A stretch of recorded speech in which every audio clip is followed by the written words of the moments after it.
अध्याय 191।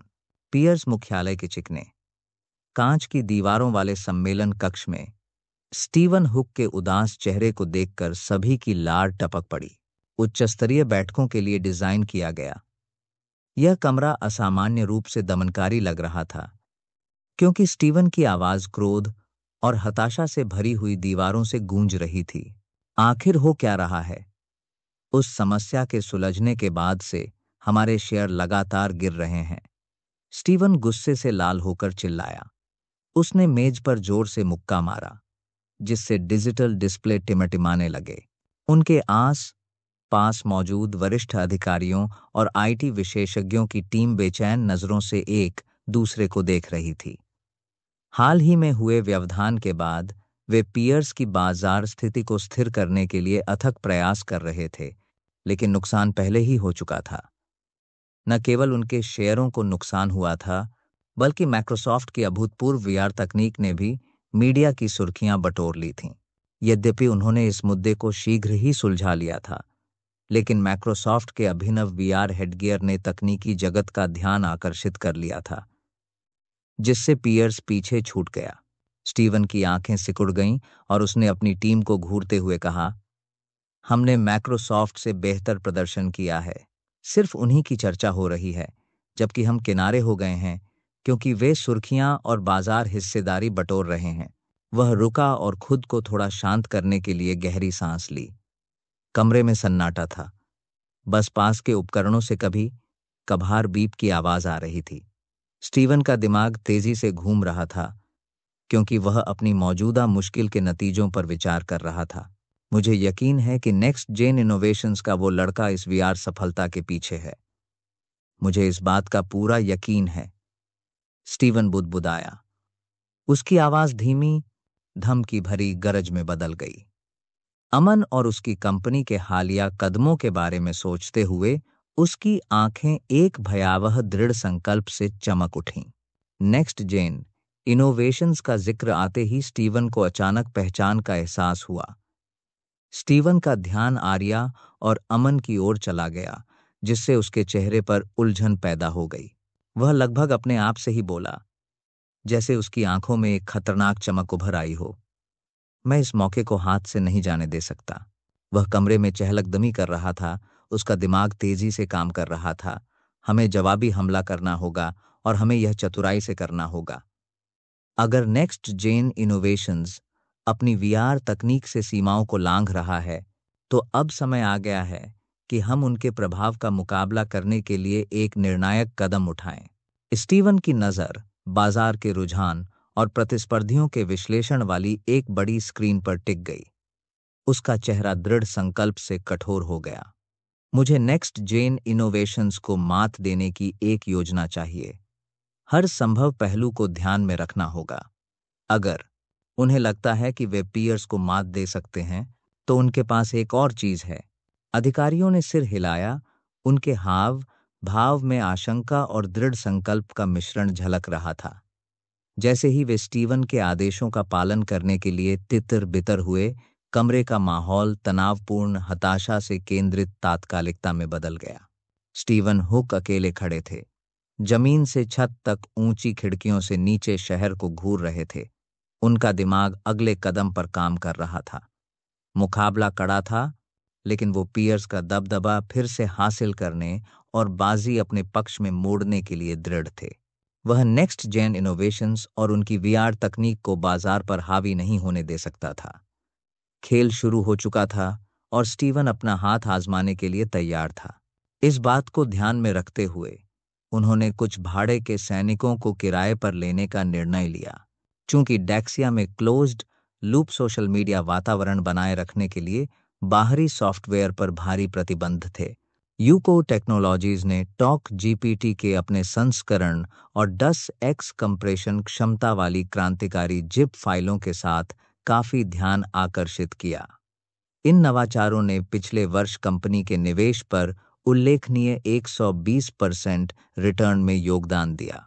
हालांकि इस बढ़ती सफलता को अचानक और परेशान करने वाले मोड़ का सामना करना पड़ा। एक अप्रत्याशित घटनाक्रम सामने आया था, विश्व की कंपनियों से डैक्सियन सर्वरों तक प्रवाहित होने वाले डेटा को अवरुद्ध किया जा रहा था। यह समस्या मुख्य रूप से पियर आईफोन और कुछ अन्य गैर डैक्सियन स्मार्टफोनों को प्रभावित करती है। हालांकि इस रुकावट की बारीकियां तुरंत स्पष्ट नहीं थीं, लेकिन यह स्पष्ट था कि डैक्सियन स्मार्टफोन वैश्विक बाजार पर एकाधिकार जमा रहे थे, जिसमें पियर्स और कासुंग उल्लेखनीय अपवाद थे। इस रुकावट से व्यापक दहशत फैल गई और यूको के लिए यह एक ऐसा गहरा आघात था जिसने उनकी परेशानी को और बढ़ा दिया। यूको टेक्नोलॉजीज का कार्यालय बेचैन कर देने वाले तनाव से गुलजार था। कंपनी के संस्थापक और सीईओ लिनवे डिंग किसी काम को लेकर बेचैनी से इधर-उधर टहल रहे थे। उनकी आंखें लाल थीं, जो उनकी रातों की नींद हराम और लगातार तनाव का साफ संकेत था। पास ही खड़ी उनकी विश्वसनीय सचिव मा चेन भी उनकी बेचैनी को दोहरा रही थीं। कमरे के बीचों बीच यूको के शीर्ष तकनीकी विशेषज्ञों का एक समूह जटिल आंकड़ों और योजनाओं से भरी स्क्रीनों के इर्द गिर्द जमा था। वातावरण निराशा और चिंता से भरा हुआ था। कार्यालय में होने वाली गतिविधियों की सामान्य गूंज अब एक तीव्र सन्नाटे में बदल गई थी, जिसे केवल लिनवेई की बढ़ती हुई उत्तेजित आवाज ही तोड़ रही थी। यह कैसे संभव है कि हमारी डैक्सियन तकनीक पिछड़ रही है? लिनवेई की आवाज दीवारों से गूंज उठी। उसकी हताशा साफ छलक रही थी। हमें दुनिया का नेतृत्व करना चाहिए, न कि अपनी गलतियों को सुधारने के लिए संघर्ष करना चाहिए। आप इस समस्या को क्यों नहीं सुलझा सकते? पहले से ही भारी दबाव में विशेषज्ञ समाधान सुझाने में जूझ रहे थे। समस्या का विश्लेषण करते समय उनके चेहरे चिंता से भरे हुए थे। अगर डेटा ब्लॉकेज कोई समस्या नहीं है, तो यह वीआर है, एक ने बुदबुदाया। इसके उभरने से सरकार भी हिल गई थी। वे इसे चाहते थे, लेकिन कोई भी डैक्सियन कंपनी इसे तोड़कर नहीं बना पा रही थी। मा चेन ने थोड़ा शांत रहने की कोशिश करते हुए लिनवेई के कंधे पर हाथ रखा। सर, उम्मीद मत छोड़िए। वीआर हेडगियर ने वाकई दुनिया भर में धूम मचा दी है, लेकिन बिक्री कम हो रही है। हमारे पास अभी भी समय है कि हम इसका फायदा उठाएं और बाजार पर अपना एकाधिकार जमाएं। लिनवे की नज़र मा चेन से हटकर स्क्रीन पर गई, जहां ग्राफ में गिरावट का रुझान दिख रहा था। उसने मेज पर जोर से हाथ पटका, जिससे दस्तावेजों का एक छोटा सा ढेर सतह पर फिसल गया। तुम्हें लगता है हमारे पास समय है? हेडगियर अपने समय से आगे है, और अगर हम और पीछे रह गए तो यह और भी बदतर हो जाएगा। माइक्रोसॉफ्ट के नवाचार ने एक नया मानक स्थापित किया है और हम मुश्किल से पानी में पैर रख रहे हैं। उसने टहलना बंद कर दिया और अपनी नजरें विशाल स्क्रीन पर गड्ढा दीं, जिन पर वीआर हेडगियर का वैश्विक प्रभाव दिखाई दे रहा था। यह उपकरण वाकई एक तकनीकी चमत्कार था, जिसने उपयोगकर्ता अनुभव में क्रांति ला दी थी, लेकिन इसकी सफलता ने यूको को रक्षात्मक स्थिति में ला दिया था और तेजी से आगे बढ़ते बाजार के साथ तालमेल बिठाने के लिए संघर्ष करना पड़ रहा था। मा चेन ने गहरी सांस ली और आशा की एक किरण जगाने की कोशिश की। हमें इस बात पर ध्यान केंद्रित करने की जरूरत है कि वीआर बाजार अभी पूरी तरह से विकसित नहीं हुआ है।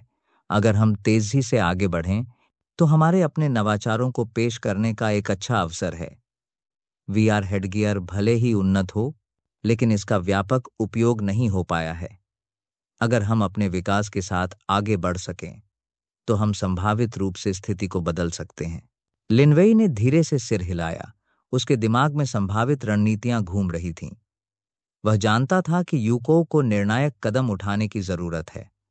कंपनी की सफलता किफायती दामों पर अत्याधुनिक तकनीक उपलब्ध कराने की उसकी क्षमता से आई थी, लेकिन मौजूदा संकट एक नए स्तर के रणनीतिक दृष्टिकोण की मांग कर रहा था।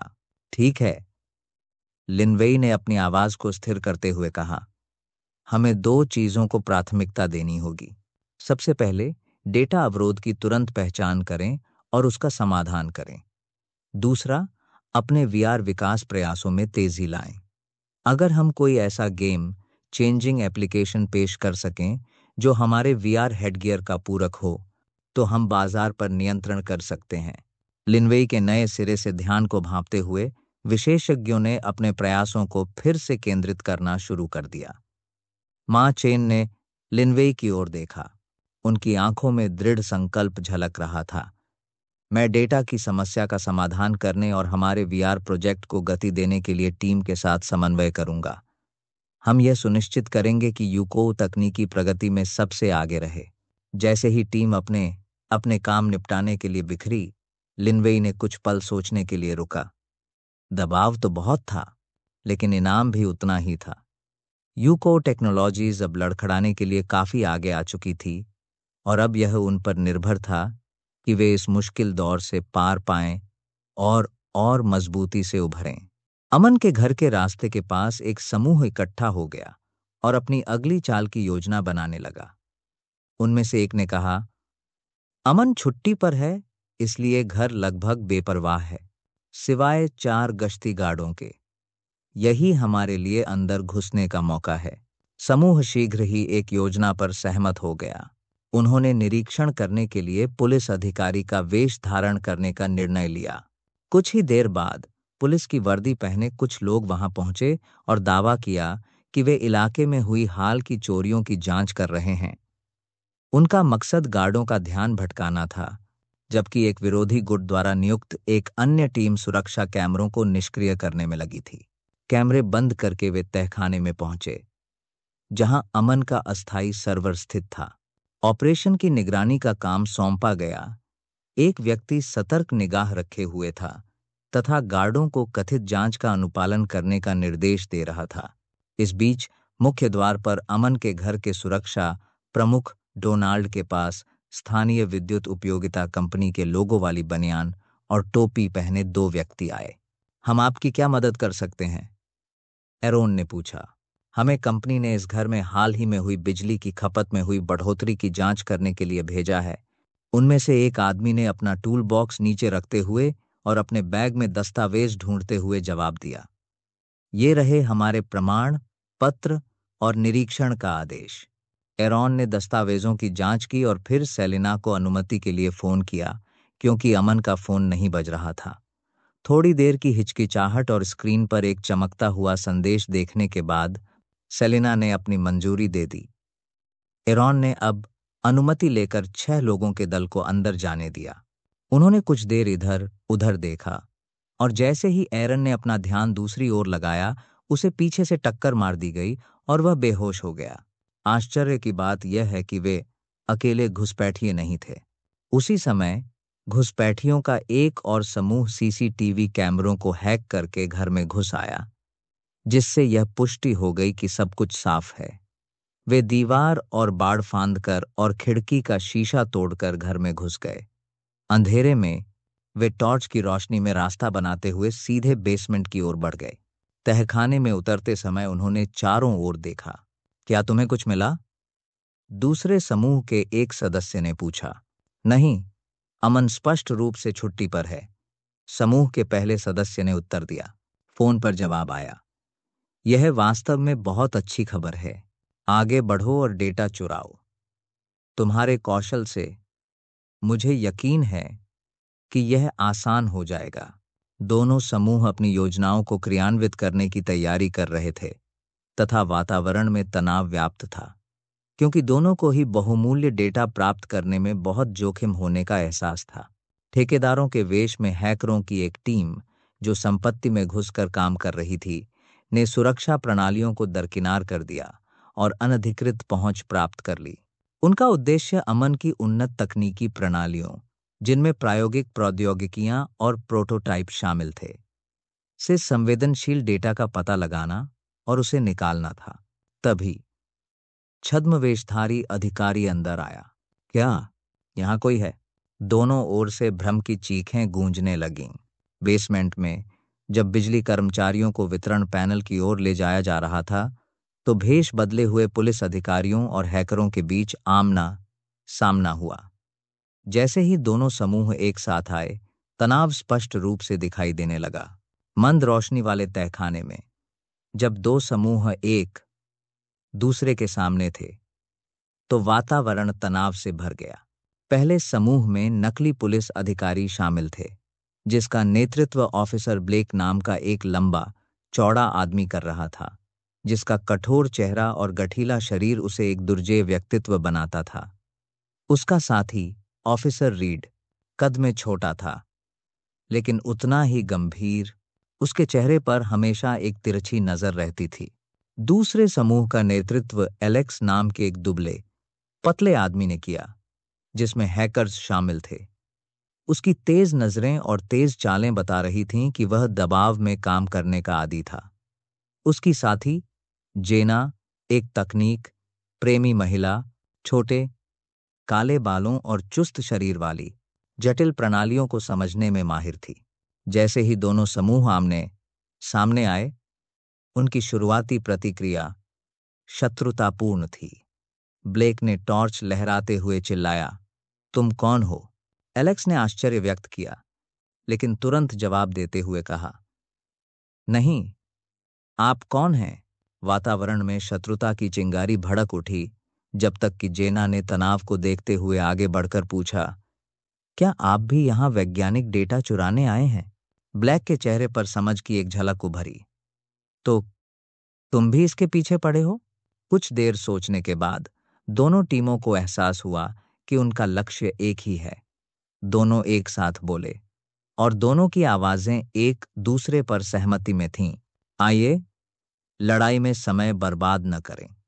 इसके बजाय एक दूसरे की मदद करें, डेटा प्राप्त करें और उसे अपने अपने नियोक्ताओं को भेजें।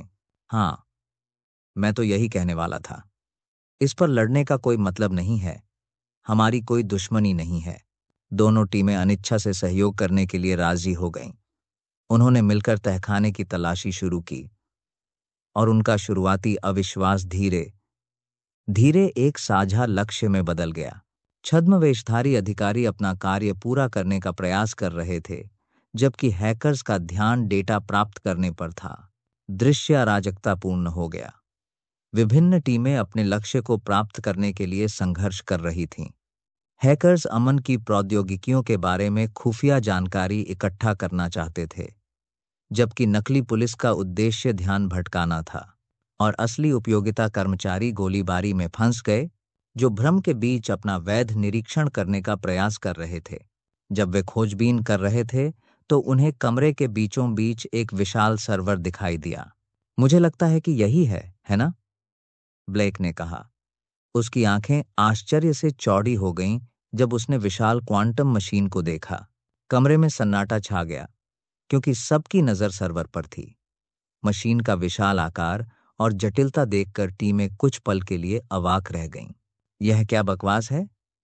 एलेक्स ने विस्मय से भरी आवाज में बुदबुदाया। बिना समय गंवाए समूह ने तुरंत काम शुरू कर दिया और मशीन को चलाने की कोशिश करने लगा।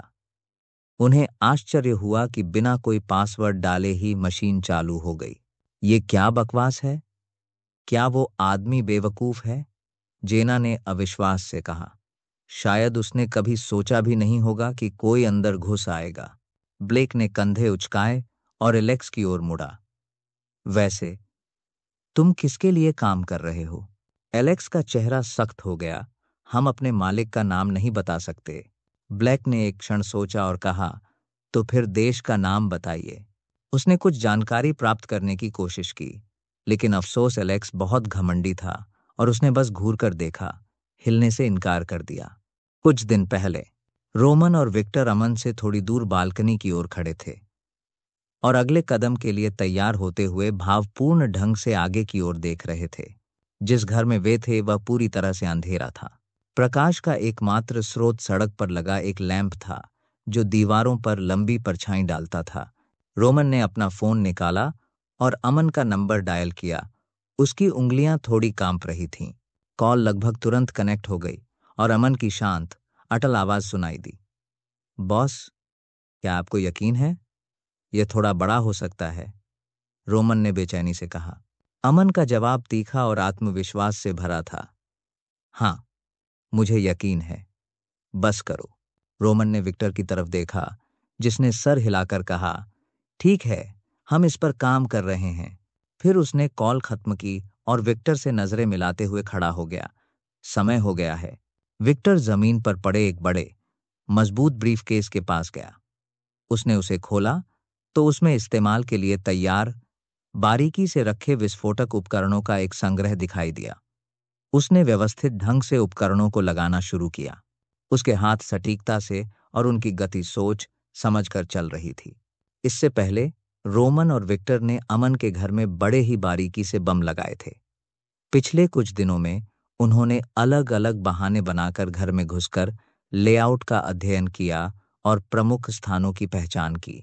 तहखाने में उन्होंने एक शक्तिशाली विस्फोटक लगा दिया जो घर की नींव को नष्ट करने के लिए बनाया गया था। छोटे बमों को मुख्य आवासीय क्षेत्रों में रणनीतिक रूप से रखा गया था। प्रत्येक बम को इस तरह से विस्फोटित किया गया था कि यह सुनिश्चित हो सके कि इमारत पूरी तरह से ध्वस्त हो जाए।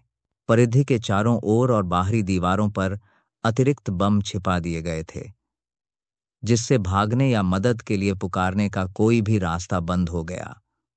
उन्होंने सुरक्षा और संचार प्रणालियों को भी इस तरह से व्यवस्थित कर दिया था कि कोई भी अलार्म बजने से बच सके।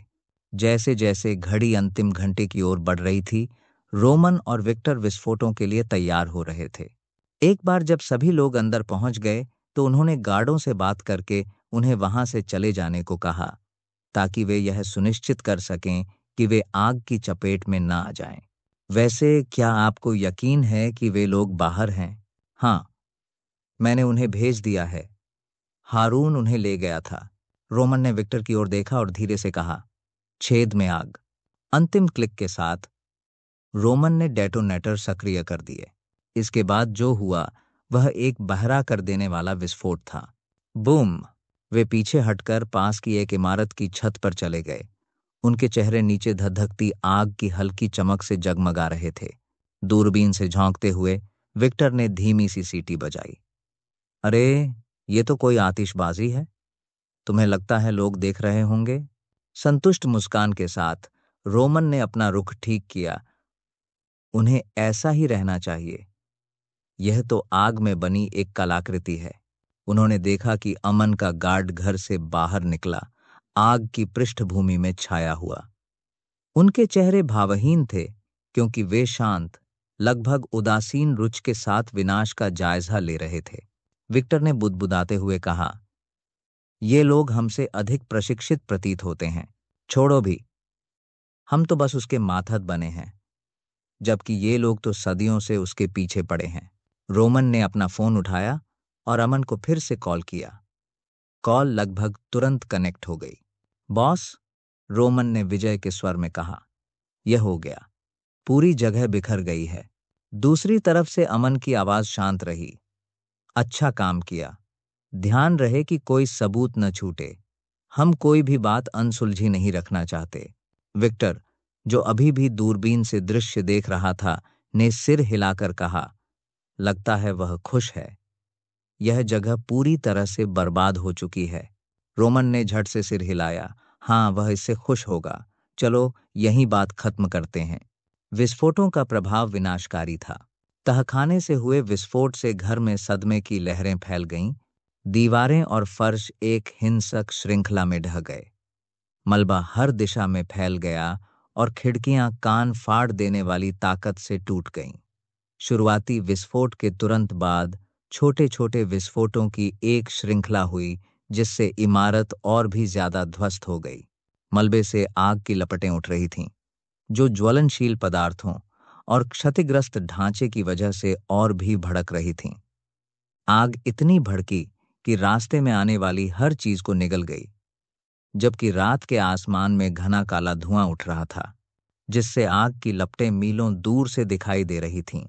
घर के अंदर अफरा तफरी मच गई। चोरी करने आए घुसपैठिए अचानक पकड़े गए और इमारत के साथ साथ उनकी योजनाएं भी ध्वस्त हो गईं। आग की गर्जना और लगातार हो रहे विस्फोटों में चीख, पुकार और मदद की पुकारें तुरंत दब गईं।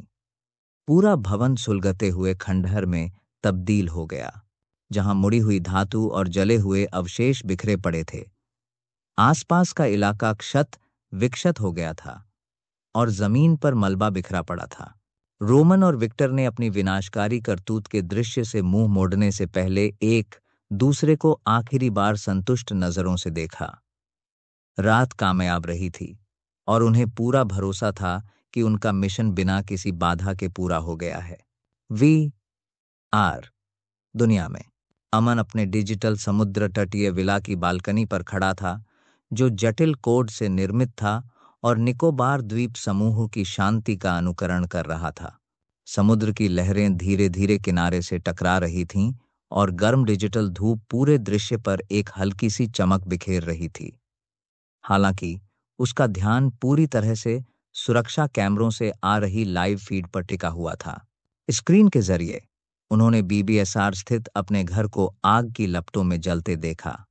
कभी उनकी सफलता और नवाचार का प्रतीक रहा, उनका खूबसूरत घर अब सुलगते मलबे और धुएं के एक अस्त व्यस्त ढेर में तब्दील हो गया था। औरोरा उसके बगल में खड़ी थी। उसके हाथ में एक टैबलेट था जिस पर वही भयावह दृश्य दिखाई दे रहा था। उसने अमन की तरफ देखा और फिर स्क्रीन पर। सर, मुझे यकीन है कि इससे सब कुछ बिगड़ जाएगा। अमन ने गहरी सांस ली जब उसने देखा कि उसका बहुमूल्य खेल अग्रणी बन रहा है। उन्होंने कहा, बाद में चीजें और भी गंभीर हो सकती हैं। उनके स्वर में स्वीकृति और संकल्प का मिश्रण था। उस पल की गंभीरता को समझते हुए औरोरा ने हिम्मत करके कहा, मैं तुम्हारे लिए इस जगह का महत्व समझती हूँ। यह सिर्फ एक घर नहीं है। यहीं से तुमने अपनी यात्रा शुरू की थी, एक मील का पत्थर साबित हुई थी। अमन ने सिर हिलाया, उसकी नजरें सुलगते खंडहरों पर टिकी थीं। मुझे तो इतनी ही उम्मीद थी। आखिरकार आज हमारे यहाँ कई मौतें हुई हैं, उसने जीभ चटकाते हुए कहा। घर के महत्व पर विचार करते हुए उसके चेहरे पर एक क्षण के लिए नरमी छा गई और उसमें पुरानी यादें ताजा हो गईं। यह सिर्फ एक घर से कहीं ज्यादा था, औरोरा ने धीरे से कहा। अमन की नजर स्क्रीन पर ही टिकी रही। हाँ, यहीं से मैंने बहुत सी चीजें ईजाद की और अपनी असली यात्रा शुरू की। यह बुरा है कि हम टूट गए, लेकिन कुछ तिलछट्टों से छुटकारा पाकर और थोड़ी शांति पाकर अच्छा लगा। उसने अपना ध्यान फिर से फीड पर लगाया। उसके चेहरे पर दृढ़ निश्चय साफ दिखाई दे रहा था। इस बात पर मुझे यकीन है कि अमित शर्मा कुछ देर चुप रहेंगे। अमन के व्यवहार में आए बदलाव को देखकर औरोरा ने भौहें चढ़ाईं। तो आप इसे संदेश भेजने के लिए इस्तेमाल कर रहे हैं? अमन की आंखें सिकुड़ गईं क्योंकि उसका ध्यान उसके सामने हो रहे विनाश पर केंद्रित था। बस यहीं रुको कमीने, जब तक मैं तुमसे निपटने के लिए तैयार नहीं हो जाता। औरोरा ने उसके शब्दों की गंभीरता को समझते हुए सिर हिलाया। घर को नष्ट करना उसकी बहुत बड़ी योजना का एक सोचा समझा कदम था और वह इसके संभावित परिणामों से अच्छी तरह वाकिफ थी। जैसे ही अमन बालकनी से दूर मुड़ा, शांतिपूर्ण डिजिटल समुद्र तट उसके मन में उठ रहे तूफान के बिल्कुल विपरीत दिखाई दिया। अगली सुबह अमन के भव्य घर के आसपास के क्षेत्र में अराजकता फैल गई। वहां भारी भीड़ जमा हो गई थी। उनकी फुसफुसाहट और बड़बड़ाहट के साथ साथ नवीनतम जानकारी हासिल करने के लिए दौड़ रहे पत्रकारों का शोर भी शामिल था। पूरा क्षेत्र कैमरा शटर के क्लिक करने की आवाजों से भरा हुआ था तथा जो भी व्यक्ति जानकारी दे सकता था उसकी ओर माइक्रोफोन को बढ़ाया जा रहा था। लग्जरी समुदाय पर दर्शकों का कब्जा हो गया था। सभी लोग मलबे के ढेर को घूर रहे थे। अमन का घर, जो अब मुड़ी हुई धातु और जली हुई लकड़ी का एक काला कंकाल बन चुका था, पीले पुलिस टेप से घेर दिया गया था।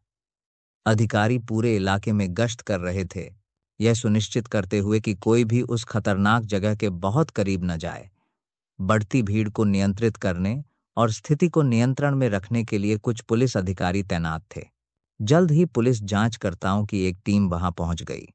उनके चेहरे गंभीर थे। उन्होंने भीड़ को पीछे धकेलना शुरू कर दिया और अपना काम शुरू कर दिया। उन्होंने घटनास्थल की बारीकी से जांच की, नुकसान का जायजा लिया और बचे हुए सबूत इकट्ठा किए। पास ही कुछ अन्य अधिकारी मलबे के बीच जले हुए और डूबे हुए शवों को निकालने का काम कर रहे थे। उनके चेहरे मास्क और सुरक्षात्मक गियर के पीछे छिपे हुए थे। इस हलचल के बीच मामले के प्रभारी अधिकारी मृदुल घटनास्थल पर पहुंचे। प्रारंभिक रिपोर्टों और निष्कर्षों की समीक्षा करते हुए उनके चेहरे पर पेशेवराना भाव झलक रहा था। इस अफरा तफरी को समझने के लिए उत्सुक एक वरिष्ठ पत्रकार मृदुल के पास आया। अधिकारी मृदुल, क्या आप हमें यहाँ क्या हुआ इसके बारे में कुछ जानकारी दे सकते हैं? विस्फोट क्यों हुआ और निशाना कौन था? मृदुल ने गहरी सांस ली और बोलना शुरू किया। हमें शक है कि यह धमाका एक सुनियोजित बमबारी का नतीजा था। ऐसा लगता है कि योजना श्री अमन को निशाना बनाने की थी, हालांकि असली मकसद अभी भी स्पष्ट नहीं है। एक अन्य रिपोर्टर ने तुरंत पूछा, क्या हमारे पास कोई सुराग है कि इसके लिए कौन जिम्मेदार हो सकता है? क्या हमले की कोई खास वजह थी? मृदुल के चेहरे पर गंभीरता बनी रही। इस समय हमें शक है कि यह हमला मिस्टर अमन से निजी दुश्मनी रखने वाले लोगों ने किया होगा। विस्फोट की तीव्रता और समय की सटीकता से पता चलता है कि अपराधी बेहद दृढ़निश्चयी और पूरी तरह से तैयार थे। हो सकता है कि उनके और मिस्टर अमन के बीच कोई गहरी दुश्मनी रही हो। एक तीसरे रिपोर्टर ने आगे पूछा, क्या इस बात का कोई संकेत मिला है कि उन्हें संपत्ति तक कैसे पहुंच मिली? क्या यह कोई अंदरूनी काम था या बाहरी हमला? मृदुल ने घर के जले हुए अवशेषों पर नजर डाली। सबूत बताते हैं कि हमलावरों को संपत्ति के लेआउट और सुरक्षा प्रणालियों की पूरी जानकारी थी। हम फिलहाल सभी संभावित पहलुओं की जांच कर रहे हैं, जिसमें यह भी शामिल है कि क्या किसी अंदरूनी व्यक्ति का हाथ था या हमला पूरी तरह से बाहरी था। लेकिन अभी कुछ भी कहना जल्दबाजी होगी।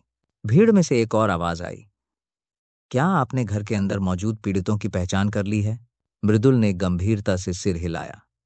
हम घटनास्थल से बरामद शवों की पहचान करने की प्रक्रिया में हैं। आग की भयावहता ने काफी नुकसान पहुंचाया है, इसलिए पहचान की प्रक्रिया चुनौतीपूर्ण है और इसमें कुछ समय लग सकता है।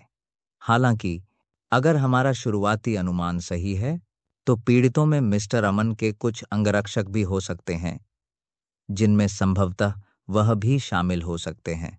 रिपोर्टर मृदुल पर सवालों की बौछार करते रहे, जानकारी के टुकड़ों को जोड़ने की कोशिश करते रहे। उन्होंने जितने सवालों के जवाब दे सकते थे दिए, जबकि घटनास्थल पर हलचल मची हुई थी, जांच जोरों पर थी और जनता उत्सुकता से आगे के विवरणों का इंतजार कर रही थी। रवाना होने से पहले मृदुल ने निष्कर्ष निकाला, जैसे ही हमारे पास और ठोस जानकारी होगी, हम जनता को सूचित करेंगे। फिलहाल हमारी प्राथमिकता यह है कि जो कुछ हुआ है उसकी पूरी जानकारी सामने लाई जाए और जिम्मेदार लोगों को न्याय के कटघरे में लाया जाए। यह कहते हुए पत्रकार अनिच्छा से पीछे हट गए और जांचकर्ताओं को अपना काम जारी रखने दिया। घर के जले हुए अवशेष दोनों तरफ के अछूते घरों से बिल्कुल अलग दिख रहे थे। जैसे जैसे दिन चढ़ता गया, खंडहर हो चुके घर का दृश्य उन्मत्त गतिविधि का केंद्र बना रहा। अचानक शोर के बीच से एक तीखी चीख निकली, एक तीव्र, पीड़ा भरी चीख, जिसने वहां उपस्थित सभी लोगों का ध्यान अपनी ओर खींचा। दो महिलाएं, सेलिना और मारिया, घटनास्थल पर पहुंची। उनके चेहरे पीले पड़ गए थे और आंखें सदमे से बड़ी हो गई थीं। गालों पर आंसू बहाते हुए सेलिना मारिया की बाहों में लिपट गई जब वे परिधि के पास पहुंचे। मारिया, जो आमतौर पर सख्त रहती थी, के चेहरे पर एक स्पष्ट भय की झलक थी।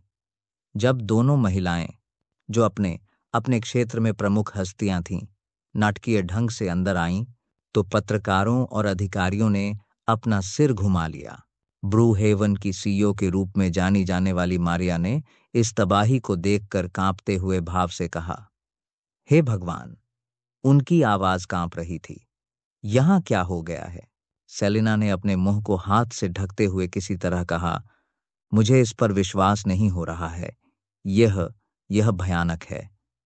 उसके साथ ऐसा किसने किया? पुलिस ने उनकी परेशानी को देखते हुए तथा यह संदेह करते हुए कि दोनों महिलाएं नाटक कर रही हैं, सावधानी से उनके पास पहुंची। अधिकारी मृदुल ने तटस्थ किंतु जिज्ञासु स्वर में पूछा, देवियों, क्या आपका श्री अमन से कोई संबंध है? क्या आपको उनके किसी ऐसे मुद्दे के बारे में पता है जिसके कारण यह सब हुआ हो? मारिया ने आंखें सिकोड़ते हुए कहा, मैं ब्रू हेवन की सीईओ हूं। क्या आपको लगता है कि ध्यान आकर्षित करने के लिए मुझे ऐसा कुछ करने की जरूरत है? मैं यहां इसलिए हूं क्योंकि मुझे परवाह है। सेलिना ने अभी भी रोते हुए कहा, हमने अभी अभी खबर सुनी और जितनी जल्दी हो सका आ गए। हमें इस बात का जरा भी अंदाजा नहीं था कि कितना नुकसान हुआ है। मृदुल ने उन्हें पूरी तरह से आश्वस्त न होते हुए भी उनके हाई प्रोफाइल रुतबे को देखते हुए धीरे से सिर हिलाया। हम आपकी चिंता समझते हैं। फिलहाल हम जांच पर ध्यान केंद्रित कर रहे हैं। अगर आपके पास कोई जानकारी है या आपको सहायता चाहिए तो कृपया हमें बताएं। मारिया ने पलटकर कहा, हाँ, हम सहयोग करेंगे, लेकिन उससे पहले आपको शक की जांच करनी होगी। पहले एक सरकारी एजेंट ने एक अंगरक्षक की हत्या कर दी और अब यह। मुझे लगता है कि इसमें सरकारी एजेंट शामिल हैं। जैसे ही मृदुल ने यह सुना, उसका चेहरा पीला पड़ गया। इस बीच एक व्यस्त चुनाव कार्यालय में अमित शर्मा आगामी चुनावी रैली की तैयारियों में पूरी तरह से तल्लीन थे। कमरा स्वयंसेवकों और कर्मचारियों से भरा हुआ था जो रैली की अंतिम क्षण की तैयारियों में जुटे थे। अमित शर्मा पेपर स्कैन करते हुए अपने भाषण में अंतिम समायोजन कर रहे थे। तभी उनका सहायक चेहरे पर एक तीव्र इच्छा के भाव के साथ दौड़ता हुआ आया। सर, आपको यह सुनना होगा। सहायक ने अमित शर्मा को एक फोन देते हुए कहा, जिसकी स्क्रीन पर ब्रेकिंग न्यूज चमक रही थी। शीर्षक पढ़ते ही शर्मा की आंखें चौड़ी हो गईं। अमन के घर पर बमबारी, कई लोगों के हताहत होने की सूचना। इस खबर से उसे गहरा सदमा लगा। स्थिति का बोझ समझते ही उसका चेहरा पीला पड़ गया। अमन, वह मर गया? शर्मा ने मन ही मन बुदबुदाया। उसका मन तेजी से घूम रहा था। वह अमन के प्रभाव और उसके आस पास के तनाव से वाकिफ था, लेकिन उसने कभी इतने बड़े बदलाव की उम्मीद नहीं की थी। क्या हमारे एजेंटों ने हमला किया? अमित शर्मा ने थोड़ा स्तब्ध होकर पूछा। नहीं सर, जहां तक मुझे पता है हमारी तरफ से कोई नहीं, और जहां तक अमन की बात है, हमें उसकी गतिविधियों का कोई पता नहीं है। या तो वह मर चुका है या कहीं छिपा हुआ है। अमित के चेहरे पर उदासी छा गई और उसका मन गहरी सोच में डूब गया। अब उसे किसने निशाना बनाया? क्या उसने आखिरकार अचानक हमला कर दिया?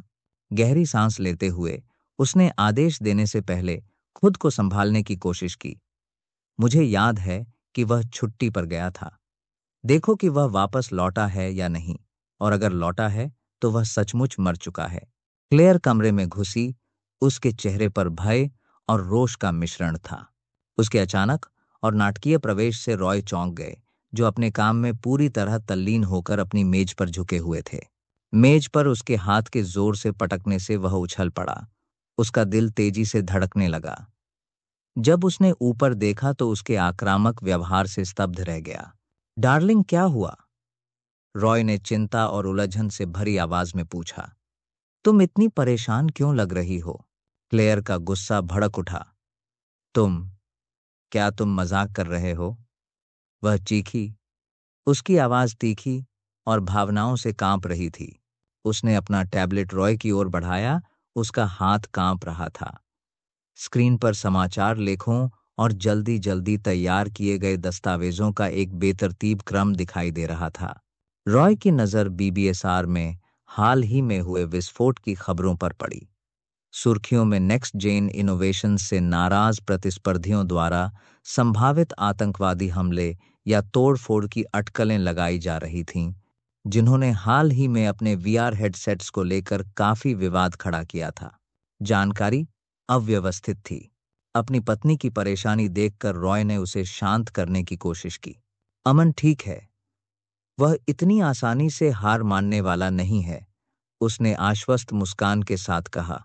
लेकिन क्लेयर की सांसें तेज, उथली, धीमी हो गईं। उसकी आंखें, जो आमतौर पर इतनी शांत रहती थीं, अब भावनाओं के तूफान से भर गईं। आप इतना आश्वस्त कैसे हो सकते हैं? उसने ऊंची आवाज में पूछा, रॉय को घूरते हुए, जो उसकी निगाहों से कांप रहा था। रॉय अपनी कुर्सी पर पीछे झुक गए और शांत रहने की कोशिश करने लगे। मैं अमन का पता लगा रहा हूं। वह इस समय निकोबार द्वीप समूह में है।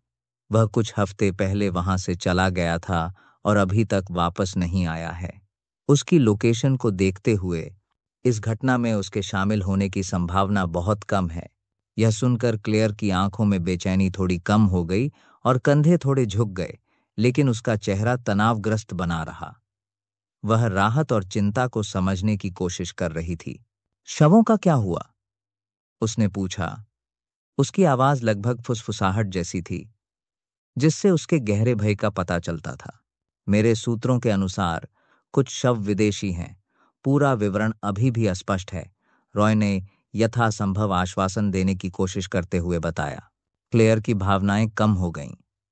धीरे धीरे राहत की लहर उस पर छाने लगी, लेकिन जल्द ही उसकी जगह उसकी चिंता ने ले ली। विस्फोट की खबर सुनने के बाद से ही वह बेचैन थी। इस डर से उबर नहीं पा रही थी कि कहीं इसका संबंध अमन से तो नहीं है, जिसके बारे में उसे लगता था कि वह उनका बहुत पहले खोया हुआ बेटा हो सकता है। उसके खतरे में होने के ख्याल ने उसे आशा और भय के मिश्रण में डुबो दिया। जैसे ही रॉय के शब्द क्लेयर के दिल में उतरे, उसकी आंखों में आंसू आ गए।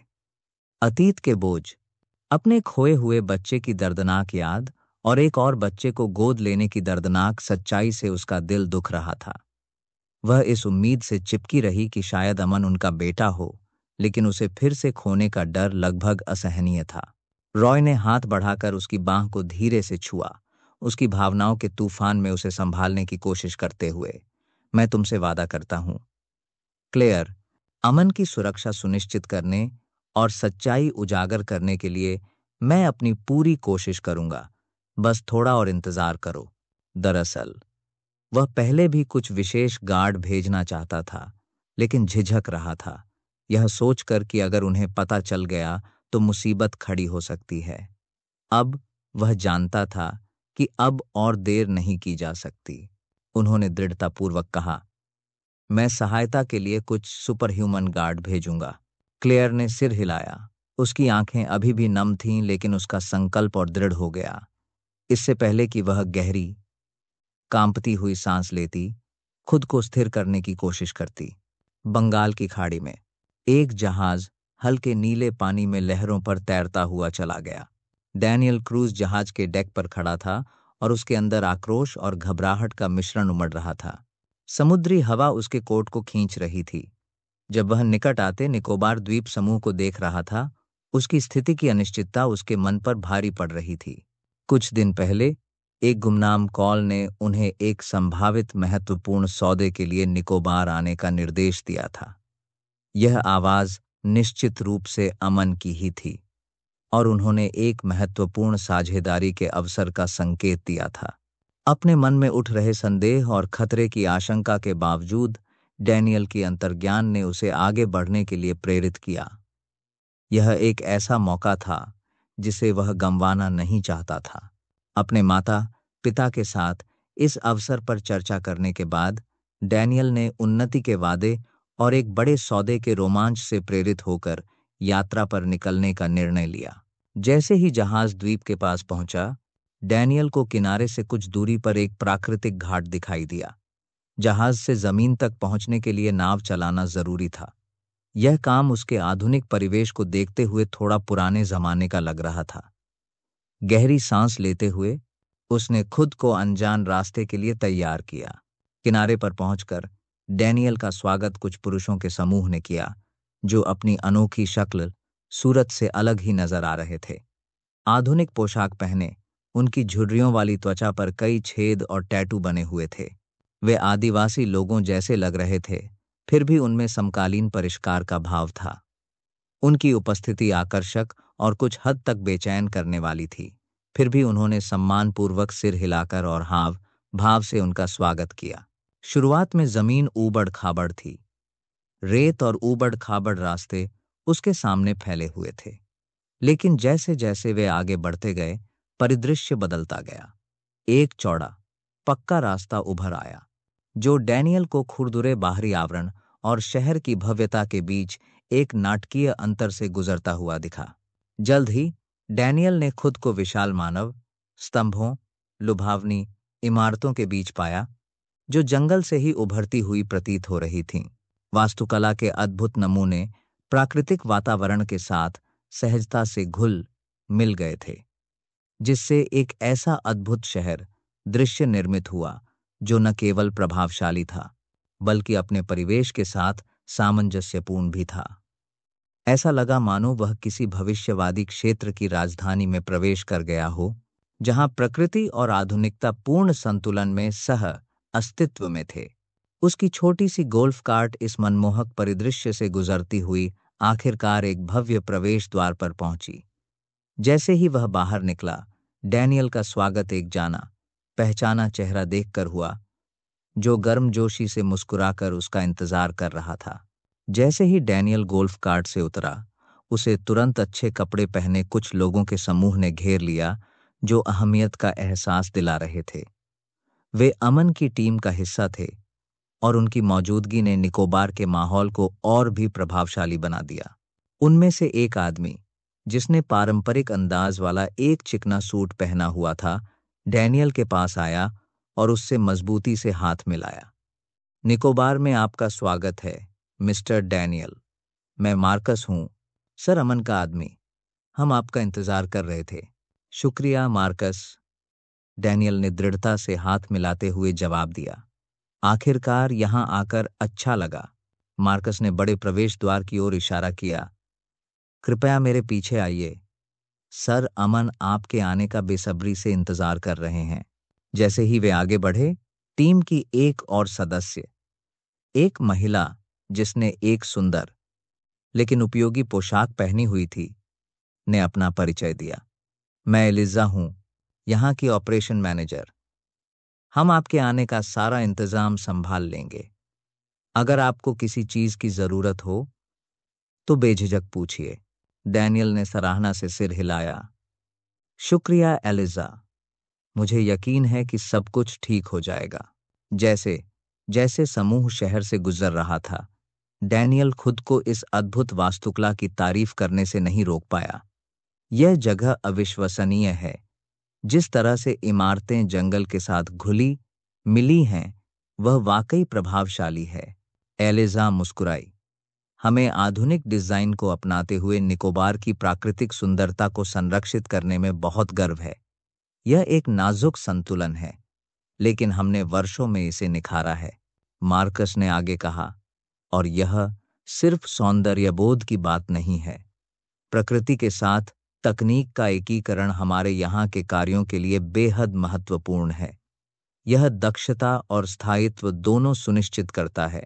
जैसे ही वे मीटिंग स्थल के पास पहुंचे, डैनियल ने देखा कि टीम के कुछ और सदस्य बातचीत में व्यस्त थे। उनमें से एक सहज स्वभाव वाले युवक ने दोस्ताना अंदाज में हाथ हिलाया। नमस्ते डैनियल, मैं जेक हूं, तकनीकी विशेषज्ञ। मैंने आपके बारे में बहुत कुछ सुना है। साथ काम करने के लिए उत्सुक हूं। लेक्स, वैसे ही जेक, डैनियल ने जवाब दिया। उसकी घबराहट थोड़ी कम हुई। मैं यह देखने के लिए उत्साहित हूं कि हम यहां क्या हासिल कर सकते हैं। अंततः वे प्रवेश द्वार पर पहुंचे, जहां अमन अपने चेहरे पर एक बड़ी मुस्कान के साथ प्रतीक्षा कर रहा था। मुझे तुम्हें देखे हुए काफी समय हो गया है, अमन ने गर्मजोशी से अभिवादन किया। निकोबार में आपका स्वागत है डैनियल, उसने मुस्कुराते हुए कहा।